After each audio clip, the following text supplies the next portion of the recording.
नमस्कार, खबरों का पंचनामा देख रहे हैं और मैं हूं आपके साथ दिव्या सिंह। हम लेकर आए हैं देश और दुनिया की 5 बड़ी खबरें, जिस पर चर्चा के लिए हमारे साथ स्टूडियो मौजूद हैं कैपिटल टीवी के editor in chief doctor Manish Kumar. Doctor साहब, स्वागत है आपका। धन्यवाद।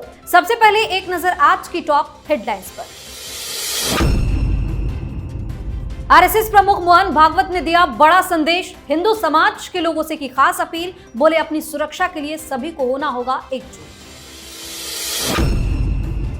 हरियाणा में वोटिंग के बाद ईवीएम में उम्मीदवारों की किस्मत कैद, सभी एग्जिट पोल में कांग्रेस को पूर्ण बहुमत, सीएम सैनी और हुड्डा दोनों ने किया जीत का दावा। जनता की अदालत में फिर पहुंचे अरविंद केजरीवाल, कहा दिल्ली को कराऊंगा एलजी से मुक्त, हमें हारना मंजूर है लेकिन चुनाव जीतने के लिए बेईमानी करना मंजूर नहीं।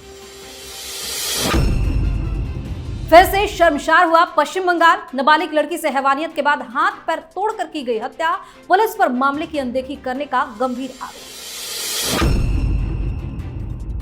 इजरायल और ईरान के बीच टकराव जारी, तो गाजा की मस्जिद और स्कूल पर बरसाए गए बम, एयर स्ट्राइक में 24 मरे, 93 घायल। सबसे पहली खबर में बात आरएसएस प्रमुख मोहन भागवत की। राष्ट्रीय स्वयंसेवक संघ के प्रमुख मोहन भागवत ने राजस्थान में स्वयंसेवक एकत्रीकरण कार्यक्रम को संबोधित किया। इस दौरान हिंदू समाज के लोगों से बड़ी अपील की है। आरएसएस प्रमुख मोहन भागवत ने हिंदुओं की एकजुटता की बात की। उन्होंने कहा कि हिंदू समाज को भाषा, जाति और क्षेत्रीय असमानताओं को खत्म करके अपनी सुरक्षा के लिए एकजुट होना होगा। आरएसएस प्रमुख ने बताया कि समाज को कैसा होना चाहिए। उन्होंने कहा कि ऐसे समाज का निर्माण होना चाहिए जहां संगठन, सद्भावना और श्रद्धा हो, लोगों में अनुशासन हो, साथ ही देश के प्रति अपने दायित्व को समझे और उद्देश्यों के प्रति समर्पित हो। आखिर क्या संदेश देने की कोशिश कर रहे हैं आरएसएस प्रमुख? देखिए, हिंदू समाज के ऊपर एक विपत्ति तो है ही।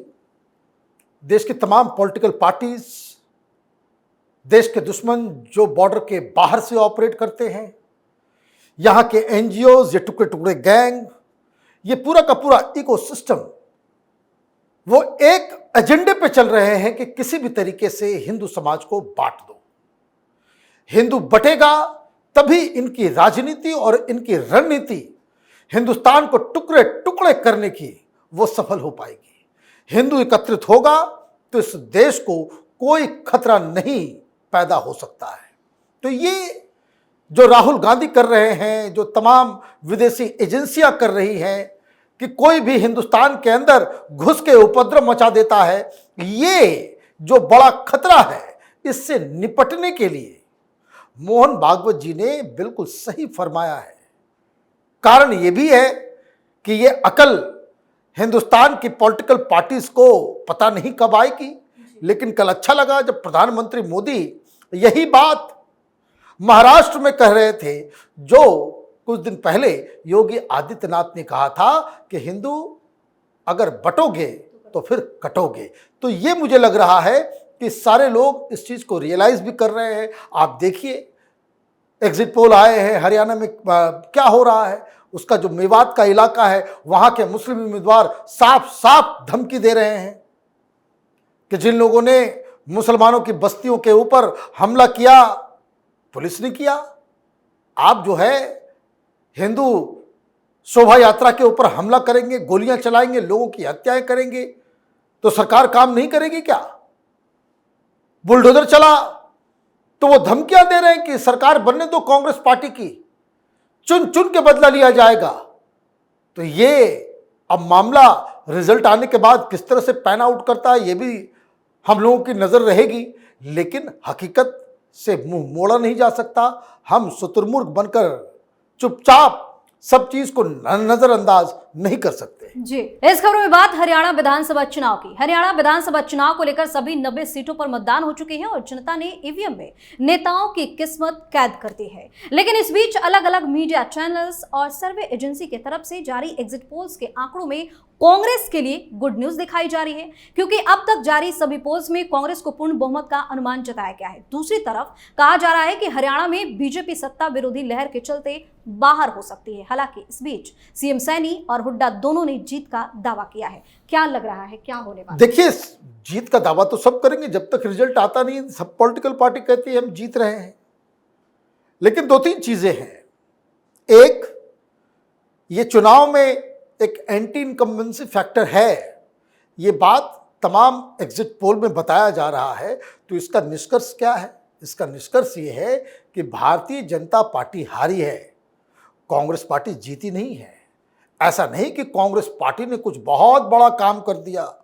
राहुल गांधी अचानक से इतने पॉपुलर हो गए कि उनके कैंपेन से वो तो पूरे हरियाणा भी नहीं दौरा कर पाए, वो तो विदेश चले गए थे। तो एक एंटी इनकम्बेंसी है, इस बात को लेकर के सारे लोग एग्री कर रहे हैं।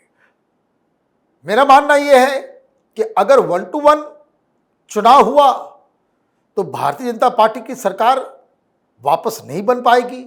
लेकिन जिस तरीके से कांग्रेस के अंदर 24 विद्रोही मैदान में उतरे थे, अगर वो नकारे साबित नहीं होते हैं, अगर केजरीवाल नकारे साबित नहीं होते हैं, अगर जेजेपी, दुष्यंत चौटाला, बाकी चौटाला फैमिली जो INLD के साथ मिलकर, मायावती के साथ मिलकर जो चुनाव लड़ रहे हैं, ये सब के सब नकारे साबित नहीं होते हैं, तब कांग्रेस पार्टी ये चुनाव नहीं जीत पाएगी। जी, वहीं दिल्ली के तालकटोरा स्टेडियम में अरविंद केजरीवाल ने जनता की अदालत में भाजपा सरकार की जमकर आलोचना की। उनके भाषण के दौरान पब्लिक आई जरूर, लेकिन बीच से ही उठकर जाने भी लगी। इस दौरान अरविंद केजरीवाल ने कहा कि ब्रिटिश काल में अंग्रेजों का राज था, आज दिल्ली में LG का राज है। दिल्ली में जनतंत्र लाना है। मैं कसम खा रहा हूं कि दिल्ली को पूर्ण राज्य का दर्जा दिला के रहूंगा। LG से दिल्ली को मुक्ति दिलाऊंगा। मैं ईमानदार हूं, इसलिए आज जनता के बीच सीना चौड़ा करके खड़ा हूं।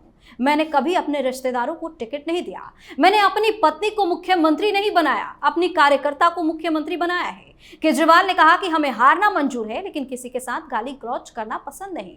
हमेशा ईमानदारी से चुनाव लड़ना हमने साबित किया है। एक बार फिर से केजरीवाल ने ईमानदारी की बात की है। देखिए, बोलते तो हैं कि ईमानदार है, लेकिन ये कभी नहीं बोलते कि मैं झूठ नहीं बोलूंगा। इतने ही भाषण में लगातार झूठ की झड़ी लगा दी। भाई, आप ये बता दो कि दिल्ली में चुनाव होगा और दिल्ली में आप दिल्ली को पूर्ण राज्य का दर्जा दिला देंगे, ये आपके चुनाव जीतने से तो फैसला होगा नहीं। इसके लिए तो संसद के अंदर आपको बहुमत लाने की आवश्यकता होगी। आप पहली झूठ तो आप यही बोल रहे हैं, सबसे पहला झूठ तो यही है। दूसरा चीज, मैं अपनी पत्नी को मुख्यमंत्री नहीं बनाना, मैंने नहीं बनाया। भाई, कैसे बना लोगे? कैसे आप बना लेंगे? आपने कोशिश जरूर की, लेकिन लीगल एडवाइस जो है वो आपके खिलाफ चला गया। कारण, इस तरह के पहले भी केसेस हुए हैं कि चुनाव से ठीक 6 महीने पहले आपने अगर किसी मुख्यमंत्री को बदलने की कोशिश की और अगर अगले 6 महीने तक कोई चुनाव नहीं होने की संभावना है, तो आप किसी विधायक के अलावा किसी भी व्यक्ति को आप मुख्यमंत्री नहीं बना सकते। सुप्रीम कोर्ट के तमाम फैसले हैं इसको लेकर के। यहां दिल्ली के अंदर कोई विधान परिषद भी नहीं है, जैसे महाराष्ट्र में है, बिहार में है। नीतीश कुमार चुनाव नहीं लड़ते, विधान परिषद के मेंबर है। उद्धव ठाकरे विधान परिषद में आए मेंबर बन के, तो वहां तो हो सकता है, दिल्ली में यह संभव नहीं है। तो ये जो ट्रम्पेट बजाना कि हमने ये नहीं किया, हमने वो, अरे उसके लिए कारण है। केजरीवाल हिंदुस्तान की राजनीति के नटवर लाल है। वो क्यों? क्योंकि वो जानते हैं कि आम जनता ये सारे नुएंसेस को नहीं समझती और वो जो कहेंगे मीडिया वाले उसी तरीके से उसको रिप्रेजेंट कर देंगे। और हालत ये रही कि आपने जनता की अदालत बुलाई, लेकिन उसमें जनता ही नहीं आई। जो कुछ कार्यकर्ता थे वो आप भाषण देना शुरू कर रहे थे और वो लोग छत्रसाल स्टेडियम छोड़ के बाहर निकलना शुरू कर चुके थे। तो ये आपकी पॉपुलैरिटी का स्तर है। Please smell the coffee. बदल गया है पब्लिक और आपकी पार्टी का मूड। और अब बात फिर से शर्मसार हुए पश्चिम बंगाल की। पश्चिम बंगाल में एक बार फिर ममता सरकार को शर्मसार कर देने वाली घटना सामने आई है। दक्षिण 24 परगना जिले में नाबालिग लड़की के साथ हैवानियत की घटना को अंजाम दिया गया। इसके बाद उसे मार दिया गया। मृतका की चाची का कहना है कि नाबालिग लड़की के शरीर पर कई चोटें हैं। हाथ पैर टूटे हुए थे। वह ट्यूशन से वापस आते समय लापता हो गई थी। घर वालों का कहना है कि पिता ने उसे हर जगह खोजने की कोशिश की। जब नहीं मिली तो पुलिस स्टेशन गए, लेकिन पुलिस ने उनकी बात सुनने से इनकार कर दिया और परिजनों को जयनगर पुलिस स्टेशन जाने को कह दिया। परिजनों का आरोप है कि पुलिस ने इस पूरे मामले की अनदेखी की है। एक बार फिर से बहुत ही गंभीर आरोप लगे हैं। क्या हो गया है बंगाल को? नवरात्र चल रहे हैं, दुर्गा पूजा चल रहा है, हम बच्चियों की पूजा करते हैं और वहां रेप हो रहा है। क्यों हुआ ये सब? बोलते अच्छा नहीं लगता, लेकिन हकीकत है। एफआईआर इमीडिएटली दर्ज इसलिए नहीं हुआ, पुलिस वालों ने देरी इसलिए की क्योंकि जो अभियुक्त है, जो आरोपी है, वो एक मुसलमान है। This is a fact. Bengal में रहने वाले सारे लोग जानते हैं कि जहां किसी केस में एफआईआर में किसी मुस्लिम का नाम आ जाता है, पुलिस वालों के हाथ पैर फूलने लगते हैं। वैसे ममता बनर्जी को बात समझ में आ गया कि लोग विरोध करना शुरू कर दिए, सड़क पे आ गए। तो अभी अभी ममता बनर्जी का एक बयान आया है कि इस आदमी के खिलाफ पोस्को लगना चाहिए, उसको मृत्युदंड मिलना चाहिए। ये पहली बार ममता बनर्जी इस तरह के केसेस में इस तरह की डिमांड कर रही है। जी, आखिरी खबर में बात इजराइल की। इजराइल और ईरान के बीच टकराव तो जारी है। दूसरी ओर इजराइल ने गाजा पर एक बार फिर बम बरसाए हैं, जिसके चलते भारी तबाही मची है। इजरायली सेना लगातार फिलिस्तीन से लेकर लेबनान और यमन तक पर ताबड़तोड़ हमले कर रही है। गाजा में हमास से लेकर लेबनान में हिजबुल्लाह और यमन में हूतियों पर इजरायली सेना ने बम बरसाए हैं। रिपोर्ट्स के मुताबिक इजराइल ने एक बार फिर गाजा में एयर स्ट्राइक की है, जिसमें गाजा के स्कूल और मस्जिद को निशाने पर लिया गया है। इस हमले के चलते 24 लोगों की मौत हुई है, जबकि 93 लोग घायल हुए हैं। छोड़ने के मूड में नहीं है इजराइल। देखिए किस तरह से पूरी दुनिया भर में रिपोर्टिंग होती है। क्या खबर दिया जा रहा है? खबर ये बताई जा रही है कि भाई स्कूल और मस्जिद, उसके ऊपर बॉम्ब डाले गए, एयर स्ट्राइक किया गया। क्यों एयर स्ट्राइक किया गया, इसके बारे में कोई बता रहा है? नहीं बता रहा है। इजराइल की तरफ से बताया गया कि उन जगहों को इसलिए हमने निशाने पे लिया क्योंकि उसके अंडरग्राउंड में हमास का पूरा ऑपरेशन चल रहा था। आप मस्जिद है, ठीक है, धर्म स्थल है वो, उस पर बमबारी नहीं होनी चाहिए, लेकिन ये तो उन लोगों को भी सोचना चाहिए कि आप अपने मस्जिद के नीचे आतंकवादी संगठन को पनाह क्यों दे रहे हो? स्कूल भले ही है, लेकिन आप स्कूल के तहखाने में, आप वहां पे हमास के आतंकवादियों का पूरा हेडक्वार्टर आप बना करके रखोगे तो इजराइल क्या करेगा? छोड़ देगा? बिल्कुल नहीं छोड़ेगा। इजराइल अब तक जिस तरीके से इस वॉर को लड़ रहा है, आप देखिए, हिजबुल्लाह का निशाना साधा जाता है, लेबनान में बमबारी की जाती है, बाकायदा इजराइल की तरफ से घोषणा की जाती है कि भाई आप लोग वहां से हट जाओ, हमारे निशाने पे हिजबुल्लाह के आतंकी हैं।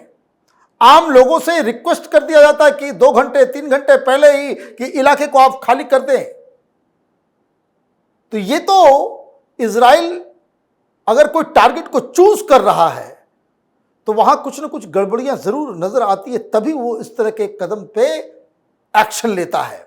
तो ये लड़ाई अभी चलेगी, क्योंकि अभी पूरी दुनिया इस बात को लेकर के इंतजार कर रही है कि ईरान ने जो 200 से ज़्यादा मिसाइल अटैक किए, जिसमें कोई नहीं मर पाया, जिसमें कोई नहीं मरा, यह भी अजूबा स्ट्राइक किया, इसका बदला कब और कैसे इजराइल लेता है। बहुत बहुत धन्यवाद से तमाम जानकारी के लिए। धन्यवाद। खबरों का पंचनामा में आज के लिए इतना ही। देश और विदेश की बाकी खबरों और उनके सटीक एनालिसिस के लिए देखते रहिए कैपिटल टीवी। हमें लाइक कीजिए, शेयर कीजिए और हाँ, कैपिटल टीवी को सब्सक्राइब करना बिल्कुल ना भूलें। धन्यवाद।